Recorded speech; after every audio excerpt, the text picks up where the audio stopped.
ബോബി ചെമ്മണ്ണൂർ ജയിലിലുള്ളപ്പോൾ രേഖകളിൽ ഇല്ലാതെ അകത്ത് കടന്നത് ബിസിനസ്സുകാരനും തൃശൂർ സ്വദേശിയായ റിയൽ എസ്റ്റേറ്റ് ഇടനിലക്കാരനും. മധ്യമേഖല ജയിൽ ഡിഐജിയുടെ സുഹൃത്തുക്കൾ എന്ന നിലയിലാണ് ഇവർ എത്തിയത്. സംഭവത്തെക്കുറിച്ച് അന്വേഷിക്കാൻ ജയിൽ ആസ്ഥാനത്തെ ഡിഐജി ജില്ലാ ജയിലിലെത്തി. മാതൃഭൂമി ന്യൂസാണ് ജയിലിലെ വിവാദ സന്ദർശനം പുറത്തുവിട്ടത്.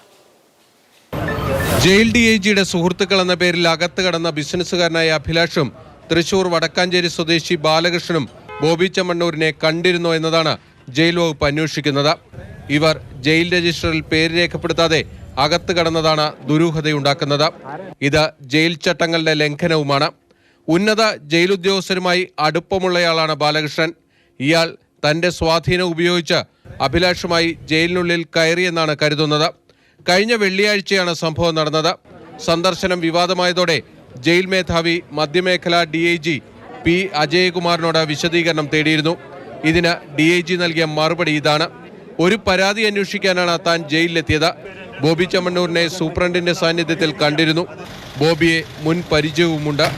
ഈ സമയം തന്നെ കാണാൻ ജയിലിന് പുറത്തെത്തിയ ബാലകൃഷ്ണനെയും അഭിലാഷിനെയും അകത്തേക്ക് വിടാൻ സൂപ്രണ്ടിനോട് പറഞ്ഞിരുന്നു. രജിസ്റ്ററിൽ പേര് രേഖപ്പെടുത്താതെ ഇവരെ അകത്ത് കടത്തിയതിൽ തനിക്ക് ഉത്തരവാദിത്വമില്ല എന്നാണ് ജയിൽ ഡിഐജിയുടെ വിശദീകരണം. ജയിൽ ഡിഐജിയുടെ ആസ്ഥാനം വിയ്യൂരാണ്.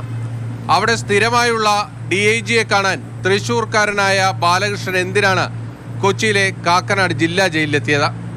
അവിടെ ബോബി ചെമ്മണ്ണൂരിനെ ഇവർ കണ്ടിരുന്നു. ഇതൊക്കെയാണ് ദുരൂഹതയുണ്ടാക്കുന്നത്. എന്നാൽ ഇതിൽ കൂടുതൽ അന്വേഷണം നടത്താനാണ് ജയിൽ വകുപ്പിന്റെ തീരുമാനം. ജയിൽ ആസ്ഥാനത്തെ ഡിഐജി MK വിനോദ് കുമാർ കാക്കനാടെത്തി ജില്ലാ ജയിൽ സൂപ്രണ്ട് അടക്കമുള്ള ജീവനക്കാരുടെ മൊഴി രേഖപ്പെടുത്തിയിട്ടുണ്ട്. ബിനിൽ, മാതൃഭൂമി ന്യൂസ്, കൊച്ചി.